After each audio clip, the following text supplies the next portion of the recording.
আমি এখনো আবেদনময়ী এমন মন্তব্য করেছেন কারিনা। বয়স ৪৫ ছুঁই ছুঁই হলেও নিজেকে এখনো আবেদনময়ী মনে করেন বলিউড অভিনেত্রী কারিনা কাপুর। চেহারা কেটে যাওয়া কিংবা বলিরেখায় কোনো আপত্তি নেই তারকার। তিনি মনে করেন ২৫-৩০ বছরে যেমন ছিলেন এখনও তেমনই আছেন। সম্প্রতি হলিউড অভিনেত্রী জিলিয়ন অ্যান্ডারসনের সঙ্গে একান্ত কথোপকথনে কারিনা বলেন, ২০ দশকে আমি যেমন ছিলাম এখন তার চেয়ে বেশি সুখী। এই সাক্ষাৎকারে উঠে আসে তারকাদের কসমেটিক সার্জারির প্রসঙ্গ। জিলিয়ন দাবি করেন চলচ্চিত্র জগৎ তাদের বাধ্য করছে এ ধরনের কৃত্রিম পদ্ধতি অবলম্বন করতে।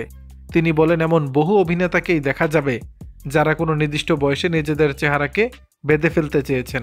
তার জন্য আবার নানা রকম কথাও শুনতে হয়েছে। এ বিষয়ে কারিনা বলেন, আমার মনে হয় এটা ব্যক্তিগত পছন্দের বিষয়। আমি তো ওই বলিরেখাগুলো দেখতেই ভালোবাসি। আমার মনে হয় এতে আমাকে আরও আবেদনময়ী দেখতে লাগে, যে কারণে ৪০-এ এসে নিজেকে আরও বেশি সুখী মনে করি। কারিনা যোগ করেন, অন্তত ২০-৩০ বছরে যেমন ছিলাম তার চেয়ে বেশি। এই স্বাভাবিক প্রক্রিয়াকে মেনে নিতে চাই। এখনও এতটা বয়স হয়ে যায়নি, কারণ আমি এখনও দুনিয়া কাঁপাতে পারি। দর্শক, বিষয়টি নিয়ে আপনাদের মতামত জানাবেন নিচের কমেন্ট বক্সে।